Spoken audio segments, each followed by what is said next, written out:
Friends subscribe कीजिए wifi study channel को और बेल आइकन को दबाइए लेटेस्ट एग्जाम वीडियो सबसे पहले देखने के लिए। Hello friends, welcome to wifistudy.com। Changing the way of learning presents the Economic Time vocabulary powered by vocab 24 app. So friends, जैसा कि आप सभी को पता है हमारे पैकेज के बारे में, फ्रेंड्स यहाँ पर 300 से ज़्यादा वीडियो, साथ में practice, test series, previous year paper सभी कुछ आपके लिए अवेलेबल हो रहा है। साथ में फ्रेंड्स, अगर आपकी कोई क्वेरी है तो आप 7023333675 पे कॉल या फिर व्हाट्सअप कर सकते हैं और अपनी क्वेरी सॉल्व कर सकते हैं। सो फ्रेंड्स, देखते हैं आज का अपना पहला वोकैब क्या है। बहुत ही इंपॉर्टेंट है, एपिकल। एपिकल एक एडजेक्टिव है जिसका मतलब है फॉर्मिंग और कैरेक्टराइजिंग एन एपिक। ओके, तो देखते हैं इसके सिनोनिम्स क्या हैं। साइक्लिकल, ओकेजनल, पीरियडिकल, रिदमिक या फिर सीजनल।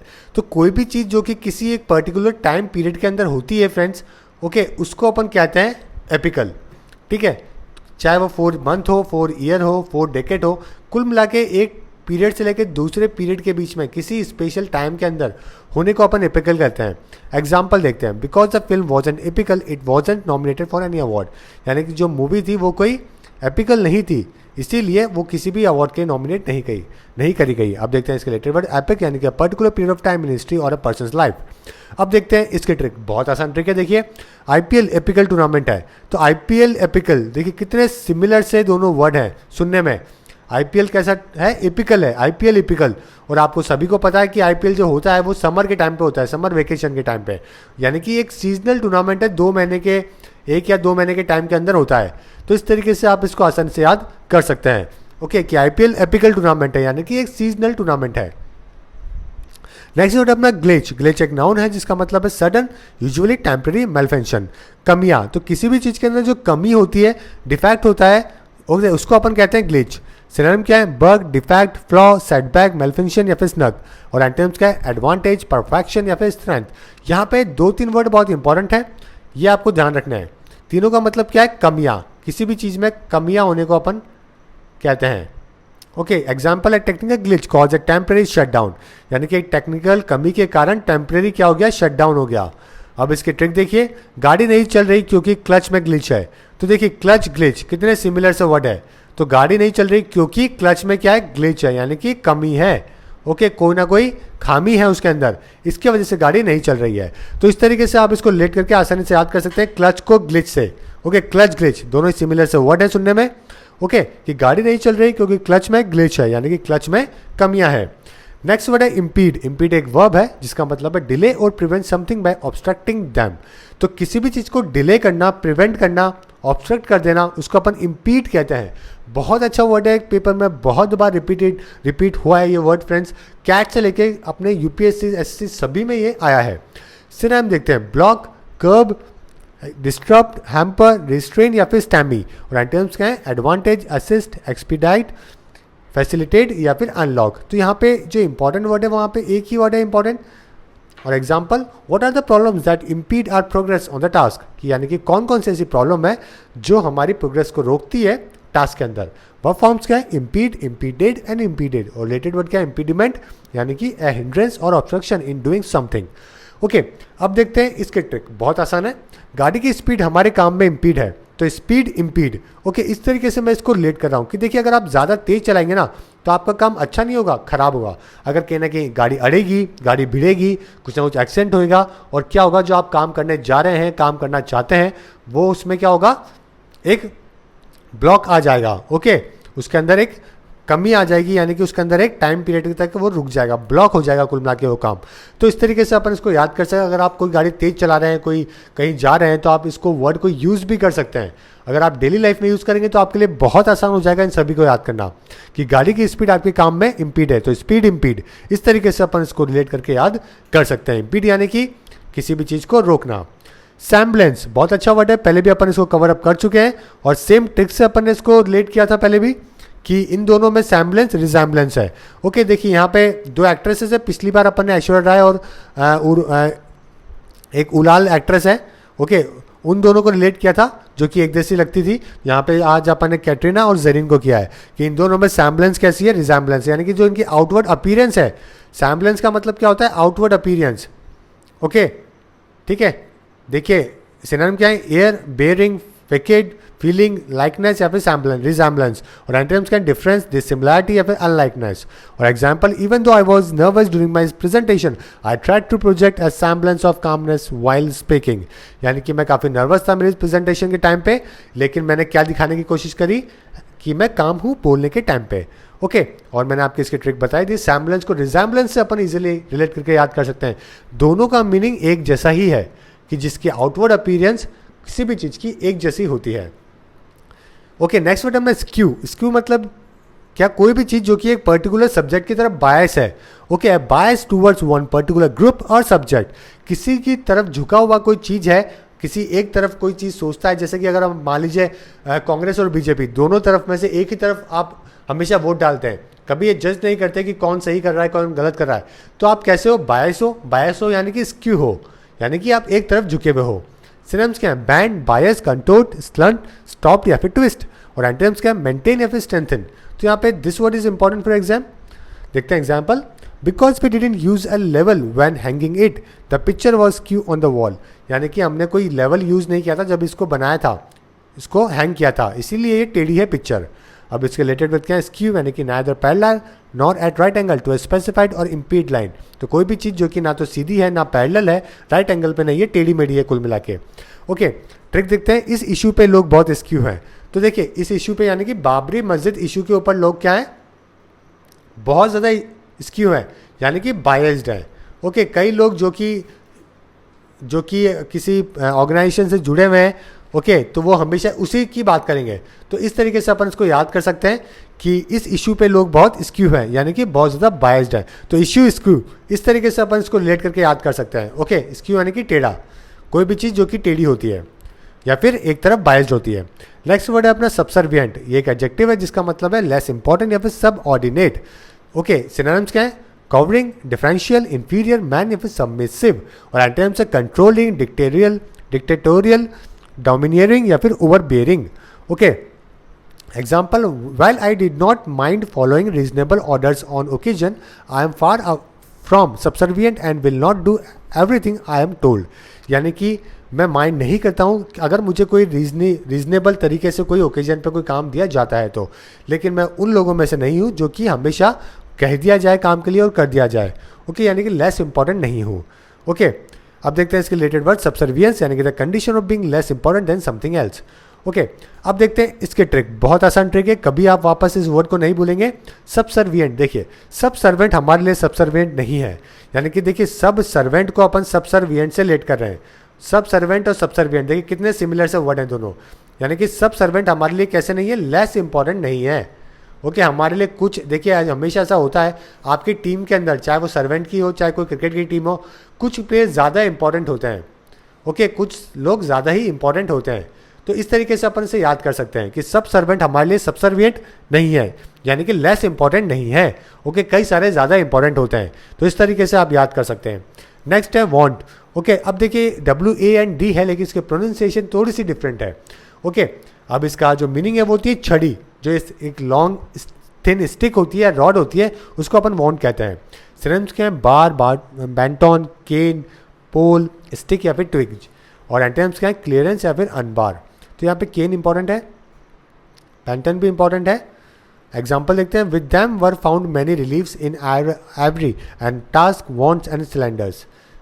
यानी कि विद दैम वी वर, यानी कि उनके साथ में हमने काफ़ी रिलीफ की चीज़ें मिली, जैसे कि टस्क मिल गई, छड़ी मिल गई और सिलेंडर्स मिल गए। ओके अब देखते हैं इसकी ट्रिक, बहुत आसान है। मिड टर्म में नहीं एंड रिजल्ट पे वॉन्ट पड़ती है। तो देखिए मिड टर्म में नहीं एंड रिजल्ट पे, देखिए कई बार ऐसा होता है कि पेरेंट्स मिड टर्म के रिजल्ट पे ध्यान नहीं देते हैं, लेकिन जो फाइनल रिजल्ट जो आता है, एंड में जो रिजल्ट आता है, उस तरफ आपको क्या पड़ती है? वॉन्ट पड़ती है, यानी कि छड़ी पड़ती है अगर बेकार रिजल्ट आए तो मैं इस वाले एंड को, किस वाले END को इस वाले एंड से रिलेट कर रहा हूँ। ठीक है बोलने में अलग है ये वॉन्ट, वैसे WAND इसके स्पेलिंग है, लेकिन इसको मैं एंड से रिलेट कर रहा हूँ।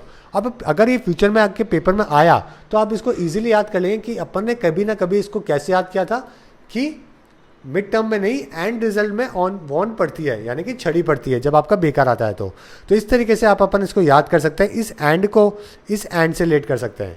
ओके तो अगर आपके पेरेंट्स या कोई भी अगर आपके यहाँ किसी के हाथ में छड़ी है तो आप बोल सकते हैं कि इसके हाथ में क्या है? वॉन्ट है, यानी कि एक छड़ी है। तो इस तरीके से डेली लाइफ में यूज़ करना चालू कीजिए, आपको हेल्प मिलेगी।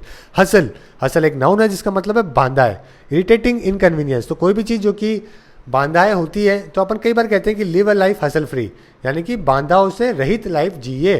ओके, सिनोनिम्स क्या है? क्लम्बर, डिफिकल्टी, स्क्वेबल, टसल या फिर टुमिल्ट या फिर अपसेट। तो ये वर्ड बहुत इंपॉर्टेंट है आपके लिए। एंटोनिम्स क्या है? एग्रीमेंट, एड, हार्मनी या फिर ट्रिंक्वालिटी। एग्जाम्पल देखते हैं, the police often seem to hassle young people that are just hanging out on the street with friends. यानी कि पुलिस क्या करती है? बांधाई क्रिएट करती है यंग लोगों के लिए, जो कि ऑफनली क्या होता है? रोड के ऊपर बैठे रहते हैं दोस्तों के साथ में। ट्रिक देखिए, हंसते हुए हसल दूर करो, जल्दी हो जाती है। तो देखिए, बराक ओबामा की एक बहुत अच्छी बात थी, जिनका एक स्टेटमेंट था कि वो काफ़ी हंसमुख कैरेक्टर थे, और उनके कहने का हमेशा एक चीज़ कहते थे वो, कि हंसते हुए अपनी लाइफ को क्या करो? हसल फ्री करो। अगर आप जितना हंसोगे ना, उतनी आपकी जो प्रॉब्लम्स है ना, उतनी छोटी होती जाएगी। तो इस तरीके से हंसते और हसल, देखिए हंसना बिल्कुल उल्टा चीज़ है किसके? हसल के। जब आपकी लाइफ में प्रॉब्लम आए तो आप कोशिश करिए कि खुश रहने की। अगर आप खुश रह के हंसते हुए किसी प्रॉब्लम को फेस करेंगे तो इजीली उसका जल्दी सोल्यूशन ढूंढ पाएंगे। तो इस तरीके से अपन इसको आसानी से याद कर सकते हैं कि हंसते हुए हसल दूर करो, जल्दी हो जाती है। नेक्स्ट है कंप्लेंस। कंप्लेंस एक बहुत अच्छा वर्ड है जिसका मतलब है अनुपालन, द एक्शन और fact of complying with a wish और कमांड। सिनोनिम क्या है? अमेनेबिलिटी, कन्फर्मिटी, ओबीडियंस या फिर ऑब्जर्वेंस। और एंटोनिम्स क्या है? Difference, defence, denial, rebellion, refusal या फिर वीटो। अब यहाँ पे देखिए कुछ इंपॉर्टेंट वर्ड्स हैं आपके पेपर के लिए, ठीक है? ओबीडियंस इंपॉर्टेंट नहीं है, डिफेंस इंपॉर्टेंट है। ओके, देखते हैं example. In the army there are harsh consequences for soldiers who are not in compliance with military laws. यानी कि आर्मी के अंदर बहुत ही ज़्यादा कठिन कॉन्सिक्वेंसेज देखने पड़ते हैं सोल्जर्स को, अगर वो अनुपालन नहीं करते हैं तो मिलिट्री के रूल्स के साथ में। रिलेटेड वर्ड क्या है? कंप्लेंट, यानी कि मीटिंग और इन अकॉर्डेंस विद रूल्स और स्टैंडर्ड्स। अब देखते हैं इसके ट्रिक। देखिए बहुत आसान है, कंप्लेन नहीं कंप्लेंस करना सीखना चाहिए। तो देखिए कंप्लेन नहीं, देखिए देश के अंदर अभी स्वच्छता से रिलेटेड अभी 2 साल जब तक अपना स्वच्छ भारत अभियान नहीं चला, उससे पहले हमेशा एक लोगों की मेंटालिटी होती थी जनरली कि लोगों को रोड तो गंदी करनी है और किसको? जो एडमिनिस्ट्रेशन है उसको क्या करना है?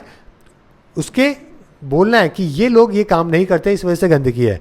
ओके, तो अक्सर लोग कंप्लेन करते हुए पाए जाते थे रादर कंप्लेंस करने के, यानी कि अनुपालन करने के। ठीक है, कोई भी देश जो साफ होता है वो एडमिनिस्ट्रेशन की वजह से नहीं, लोगों की जागरूकता की वजह से होता है। तो लोग अक्सर क्या करते थे? कंप्लेन करते थे, जबकि उनको करना क्या चाहिए? कंप्लेंस करना चाहिए, यानी कि अनुपालन करना चाहिए। तो इस तरीके से मैं कंप्लेन को कंप्लेंस वर्ड से रिलेट कर रहा हूँ। अगर पेपर में ये वर्ड आता है तो आपको उसको कंप्लेन नहीं समझना है। ओके, कंप्लेन का उल्टा है ये। कंप्लेन नहीं करना, अपन को क्या करना है? कंप्लेंस करना है, यानी कि अनुपालन करना है, चीज़ों को ओबे करना है। ओके, तो इस तरीके से अपन इस वर्ड को याद कर सकते हैं। लास्ट वर्ड है आज का अपना वेंचर। वेंचर बहुत ही आसान वर्ड है। वेंचर वर्ड आपने सुना होगा स्टार्टअप के केस में। ओके, जो फंडिंग होती है वो वेंचर फंडिंग होती है। वेंचर कैपिटलिस्ट होते हैं कई सारे जो कि वेंचर फंडिंग करते हैं। वेंचर का मतलब होता है जोखिम भरा, कोई भी चीज़, कोई भी काम जिसमें रिस्क होता है, डेयरिंग जर्नी होती है, उसको अपन कहते हैं। वो बिजनेस भी हो सकता है, टास्क भी हो सकती है। ओके, एंटोनिम्स क्या होंगे? आइडलनेस, इनएक्शन, प्रोटेक्शन या फिर सेफ्टी। और example, although the venture is going to cost me a lot of money, I can easily rig up my funds in 3 months if the business is successful. Okay, यानी कि मेरा जो venture है वो काफ़ी ज़्यादा कॉस्ट करेगा मनी। ओके, लेकिन अगर मैंने इसको 3 महीने में सक्सेसफुल कर दिया तो मैं सारे जो मेरा इन्वेस्टमेंट है वो निकाल लूंगा। और रिलेटेड वर्ड क्या है? वेंचर, यानी कि रिस्क और डेयरिंग जर्नी और अंडरटेकिंग। अब देखते हैं इसके ट्रिक, बहुत आसान है। वैन से वेंचर ओपन किया, तो देखिए एक वेजिटेबल वाला पर्सन है जो कि होम डिलीवरी कर रहा है वेजिटेबल ऑनलाइन, उसने ऐप डेवलप कर दी है। ओके, और क्या कर रहा है? लोगों की रिक्वेस्ट से ऑनलाइन डिलीवरी कर रहा है वैन के अंदर वेजिटेबल की। तो इजीली याद कर सकते हैं कि वैन से वेंचर ओपन किया, तो वैन को मैं वेंचर से रिलेट कर रहा हूँ। ओके, आप ये को मुझे लगता है वैसे इसके लिए आपको ट्रिक की जरूरत है, लेकिन फिर भी आप उसे याद कर सकते हैं कि वेंचर ओपन किया, यानी कि बिजनेस ओपन करा। ओके, उसने वैन खरीदी है, उसमें पेट्रोल भी यूज़ करेगा और लोगों को होम डिलीवरी देगा। सो फ्रेंड्स, वापस अपन सभी को एक बार रिवाइज करेंगे, देखेंगे कौन कौन से वर्ड अपन ने कवर अप करे हैं। आज का जो अपना पहला वर्ड था वो क्या था? वो अपना एपिकल। एपिकल का मतलब था आईपीएल एपिकल टूर्नामेंट है, यानी कि सीजनल टूर्नामेंट है। सेकंड, ग्लिच, गाड़ी नहीं चल रही क्योंकि क्लच में ग्लिच है, यानी कि कमी है। गाड़ी की स्पीड आपके काम में इम्पीड है, यानी कि रुकावट है। इन दोनों में सैम्बलेंस रिजैम्बलेंस है, यानी कि आउटवर्ड अपीयरेंस। इस इशू पे लोग बहुत स्क्यू है, यानी कि बहुत ही ज़्यादा बायस्ड है। सब सर्वेंट हमारे लिए सब सर्वेंट नहीं है, यानी कि लेस इंपॉर्टेंट नहीं है। मिड टर्म में नहीं, एंड रिजल्ट पे वांट पड़ती है, यानी कि छड़ी पड़ती है। हंसते हुए हसल दूर करो, जल्दी हो जाती है यानी कि प्रॉब्लम्स। कंप्लेन नहीं, कंप्लेंस करना सीखना चाहिए यानी कि अनुपालन। और लास्ट वर्ड था व्हेन से वेंचर ओपन किया यानी कि जोखिम भरा बिजनेस। ओके, और आज देखिए फ्रेंड्स, मैंने कल आपसे एक इंजीनियस वर्ड पूछा था। ओके, इसका मैंने सिनोनिम आपसे पूछा था। यहाँ पे इसका सही आंसर है सी, स्क्रूड। श्रूड इसका सही आंसर है। बहुत लोगों ने इसका आंसर सही दिया and I am very happy with it कि आप बिन देखे आज के जो अपने वोकैब है उनसे आप आंसर कर रहे हैं। ओके, और आज का जो वर्ड है वो कंप्लेंस ही है। मैंने अभी आपके इसको ट्रिक भी बता दी कि कंप्लेन नहीं, कंप्लेंस करना चाहिए। और इसका नियरेस्ट जो अपोजिट है, मोस्ट अपोजिट मीनिंग आपको बताना है। और उम्मीद है कि आप कोई डिक्शनरी काम में नहीं लेंगे क्योंकि आपके पास में ट्रिक है, आपके पास आपको उसको मतलब पता है। तो उम्मीद है कि आप विदाउट देखे इसको कमेंट करेंगे और आंसर करेंगे। डजंट मैटर सही जा रहा है या रॉन्ग जा रहा है। ओके, और यहाँ पे देखिए ट्रिक बना दो जाने में कल मैंने आपको एक बीहोल्ड वर्ड दिया था, बहुत अच्छा वर्ड था। इसका मतलब था थैंकफुल, किसी का थैंकफुल होना। यहाँ पे दो बहुत अच्छी ट्रिक आई है, एक नैन्सी जी की, एक रेणुका जी की। नैन्सी जी ने कहा if someone hold us in difficulty we should behold him. तो होल्ड को इन्होंने बीहोल्ड से रिलेट किया है यानी कि हमें उससे थैंकफुल होना चाहिए।